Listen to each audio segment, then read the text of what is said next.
Welcome to cook with me. இன்னுமே என்னோடய சேனலை சப்ஸ்கிரைப் பண்ணாதவங்க சப்ஸ்கிரைப் பண்ணிக்கோங்க, பெல் பட்டனையும் கிளிக் பண்ணிக்கோங்க. ஹாய் ஃப்ரெண்ட், இன்றைக்கி நம்ம பார்க்க போகிறது நம்ம தமிழர்களுடைய பாரம்பரியமான பொங்கல் எப்படி செய்யலான்னு தான் பார்க்க போகிறோம். 2 கப் பச்சரிசி எடுத்திருக்கேன், 1 கப் பாசிப்பயிறு எடுத்திருக்கேன். இப்போ இதை ரெண்டுத்தையும் நல்லா வறுத்து எடுத்துக்க போகிறோம்.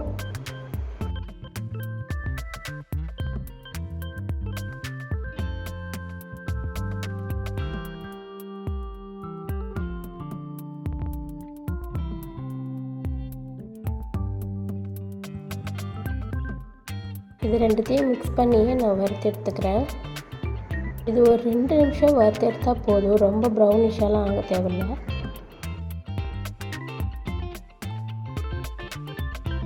இது நல்லா 2 டைம்ஸ் கழுவிட்டு இதை நல்லா ஊற வச்சுக்கோங்க.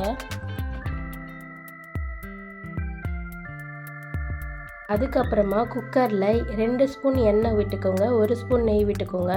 உங்களுக்கு ஃபுல்லாகவே நெய் வேணும்னாலே ஃபுல்லாக நெய்யாகவே விட்டுக்கலாம். நெய் நல்லா காஞ்சதும் இஞ்சியை சின்ன சின்னதாக கட் பண்ணி வச்சுருக்கேன், அதையும் இதில் போட்டுக்கலாம். இது கூட கொஞ்சமாக பெருங்காயத்தூளும் சேர்த்துக்கிறேன். 2 கப் அரிசி எடுத்துருக்கேன், அதனால் நான் 8 டம்ளர் தண்ணி ஊற்றிக்கிறேன். அப்போ தான் நல்லா குழன்னு வெந்து வரும். இது கூட நான் உப்பு ஆட் பண்ணிக்கிறேன். இப்போ தண்ணி நல்லா கொதித்ததும் நம்ம ஊற வச்ச அந்த அரிசியும் பாசி பருப்பையும் இதில் போட்டுக்கலாம்.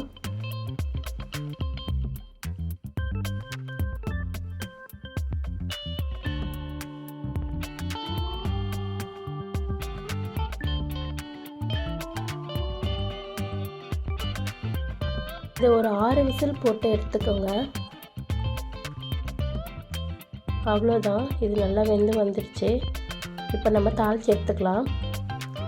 ஒரு கடாயில் 3 ஸ்பூன் நெய் ஊற்றிக்கோங்க. கூடவே ஒரு 10 முந்திரி சேர்த்துக்கிறேன்.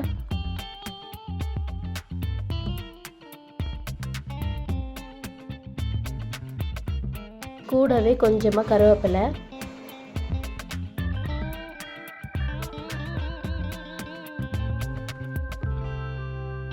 கொஞ்சமாக சீரகம்,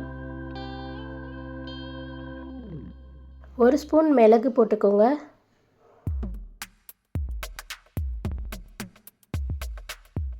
இது நல்லா பொரிச்சு எடுத்துக்கோங்க. காஞ்ச மிளகா 1.5 சேர்த்துருக்கேன்.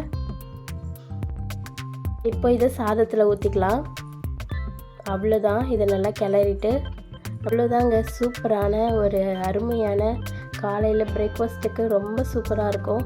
நீங்களும் இதை செஞ்சு சாப்பிட்டு பாருங்கள், இந்த பொங்கல் எப்படி இருக்குன்ட்டு. இந்த வீடியோ பிடிச்சிருந்தா லைக் பண்ணுங்கள், சப்ஸ்கிரைப் பண்ணுங்கள், ஷேர் பண்ணுங்கள். தேங்க்யூ. நெக்ஸ்ட் வீடியோவில் பார்க்கலாம்.